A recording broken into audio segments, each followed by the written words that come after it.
Today I'm going to talk with you about a concept that I use frequently in explaining children's behavior, especially children who have ADHD.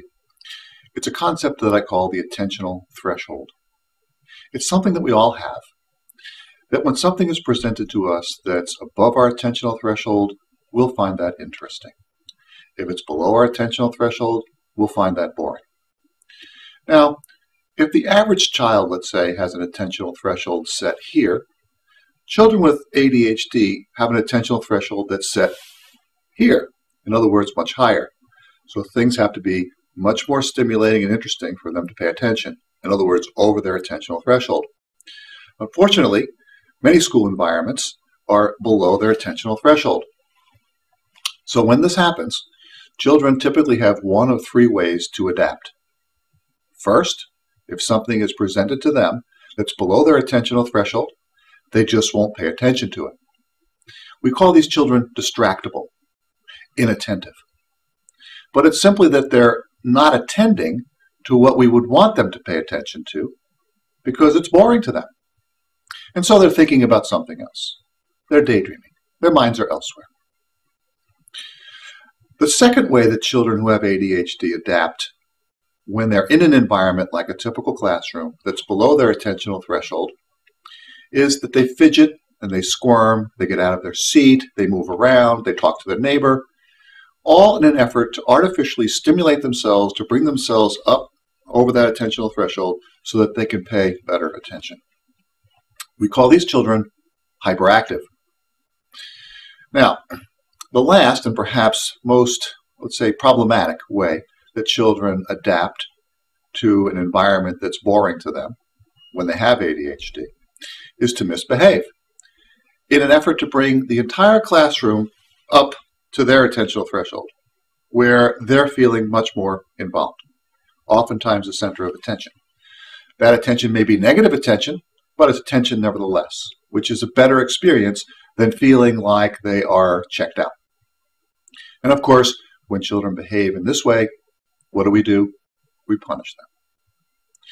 So I'd like you to stop and think about the types of behaviors children with ADHD engage in when they're in a setting like a typical classroom, a setting that's below their attentional threshold. They either misbehave, fidget and squirm, or space out. And when they do these things, when they behave in this manner, we typically use some way of redirecting, oftentimes punishing them for their attempt to adjust or to compensate for their problem. Now, stop and think about that. Does that make sense to you? That we are punishing them for their attempt to adjust to their condition? I don't think it makes sense. It doesn't make sense to me. And we wonder then why children with ADHD, particularly our children with ADHD, suffer from low self-esteem. It's no mystery. When they're constantly being singled out, when they're constantly being redirected, when they're constantly being punished for behaviors that are beyond their control, how could they feel anything but poorly about themselves? And they can't stop and tell us, well, wait a minute, you don't understand. I have an attentional threshold that's set too high, and that's why I'm misbehaving. They just misbehave. So it's really incumbent upon us, both as parents and as educators, to recognize that when a child has ADHD, it has significant ramifications for the way that they behave. It's not that we want to give a child who has ADHD a free pass, that, in other words, they can do whatever they want and they have ADHD, so that's an excuse. And some children actually will use that. But generally speaking, that's not the case.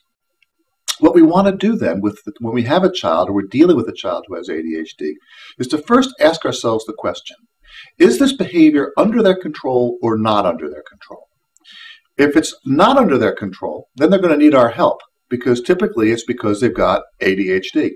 If it is under their control, and children with ADHD can misbehave like any other child, then punishment would be an appropriate intervention. But we first have to ask ourselves the question when a child has ADHD, is the behavior under their control or not under their control before we intervene? Now, this is one of the first concepts that I want to introduce you to through this video blog, and it's one I'd like you to take seriously, because if you do, a lot of the types of behaviors that you're seeing in your child or in your student become understandable.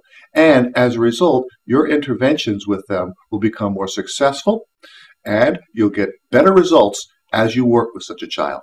So if you'll stay with me as we go through this journey together, each week I'm going to bring more and more information to bear. I'm going to help you understand and better ways to intervene with your child if your child has ADHD.